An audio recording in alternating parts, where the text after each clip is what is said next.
중구 성동구의 박성준 의원입니다. 이제 부동산 얘기할 때 보면 지금 시점으로서 이제 이 부동산을 자꾸 보는데 2009년 10년 그러니까 이 대장동 개발과 관련된 얘기가 나온 그 시점은 이명박 정부였는데요. 하우스포란 말 장관님 들어보셨죠?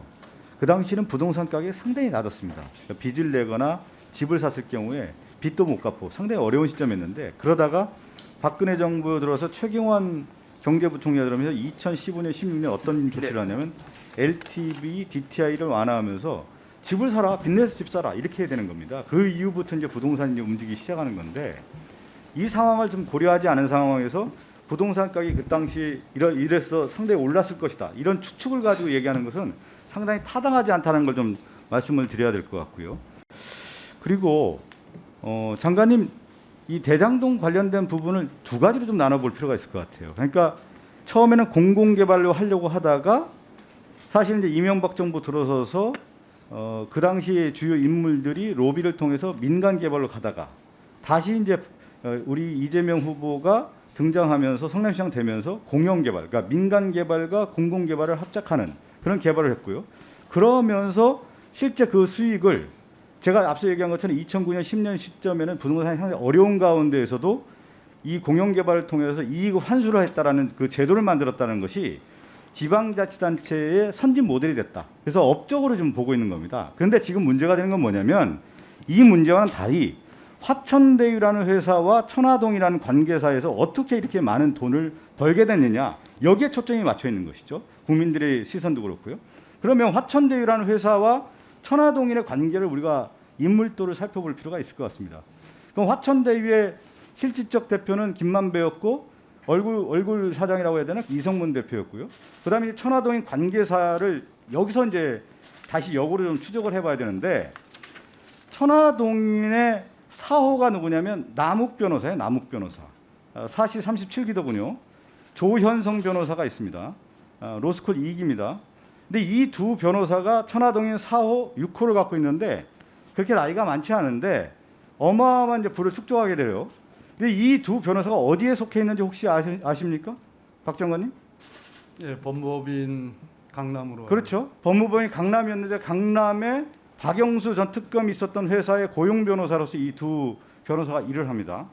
근데 이걸 좀 더 살펴보면 그러면 이 두 남욱과 조윤성 변호사가 실질적 소유였느냐에 대한 합리적 의심을 여기서부터 시작을 해야 되는 거예요.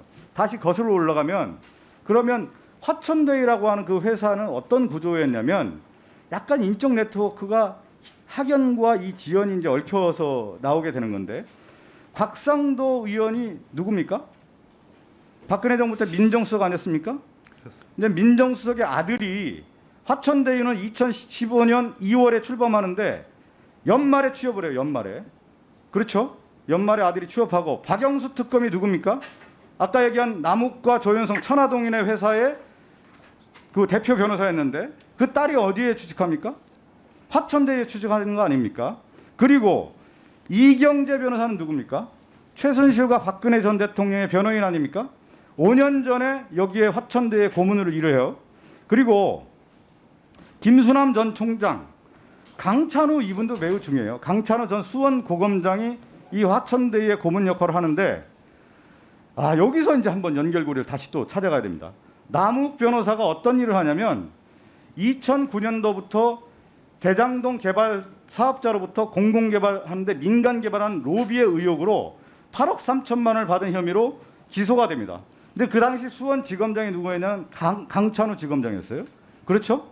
그 당시 변호사가 누구였냐면 이 남욱 변호사의 소송의 변호사가 누구였냐면 조현성 변호사, 천화동인 6호, 그다음에 박영수 이분이 변호인 역할을 하는 겁니다. 여기에 지금 뭔가 네트워크가 형성되어 있다고 생각하지 않습니까? 이걸 조사해야 되는 거 아니겠습니까? 화천대유와 천화동인의 네트워크 관계에 대해서 합리적 의심이 들지 않습니까? 지금 남욱 변호사는 어디가 있습니까? 장관님? 현재 외국에 있는 것. 외국에 왜 갔을까요? 이 대장동 개발과 관련된 핵심의 키워드, 키인물이 누구냐면 남욱 변호사예요. 남욱 변호사는 또 어떤 일을 했습니까? 정치적으로요. 그러니까 대장동 개발 의혹에 핵심 노비 의혹으로 수사를 받았는데 그 수사의 핵심 인물이었고, 그 다음에 남욱은 2008년도에 한나라당 청년위 부위원장을 해요. 그 당시 강재섭 대표가 영입한 케이스로서 부위원장을 합니다. 지금 이 내용을 제가 설명을 드리면, 남욱이 조사를 이루면 화천대유와 천화동인의 네트워크 관계에 의해서 이 사건이 밝혀지는 것이다. 그러니까 제가 얘기하는 대장동과 관련된 공공개발과 공영개발에 의해서 수익 구조를 받아서 5,503억을 받아서 민간에게 국민에게, 시민에게 돌려준 부분하고 요 화천대유와 천화동인에 관계된 사건은 별개로 봐서 수사를 해야 되는 것이다라고 저는 생각하고 있습니다. 장관님의 생각을 한번 여쭤보고 싶습니다. 어찌됐든 지금 박성진 의원님 지적하신 것처럼 화천대유 천화동인을 둘러싸서 여러 법조인들이 등장합니다.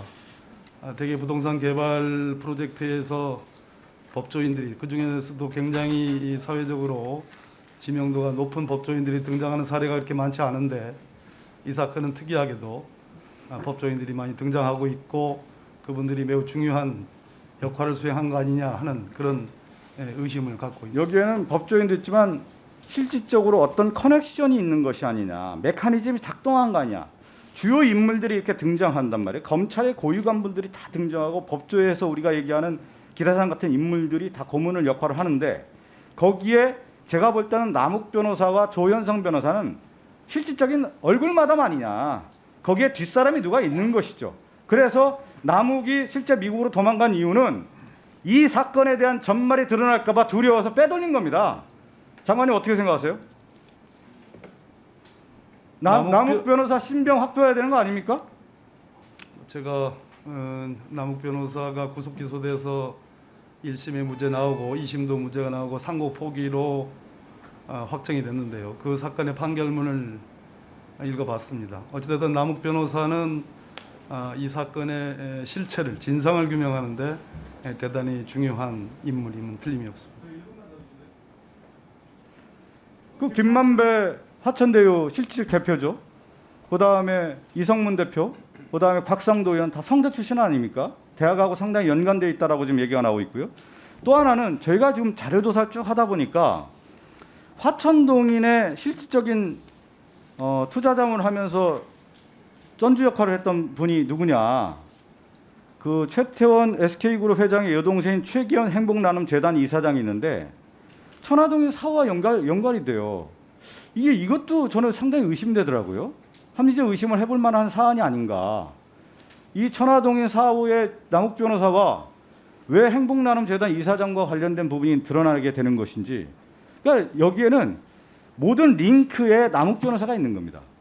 법조계, 정치권, 이 연결 구조에서의 이 먹이 사슬 구조가 있는 것이 아니냐라고 하는 부분을 장관님, 야당 의원들이 지금 명명백백하게 밝히라고 얘기하는데, 실제 이 카르텔이 형성되어 있는 부분을 밝히는 것이 이 시점에 중요하다는 말씀입니다. 예.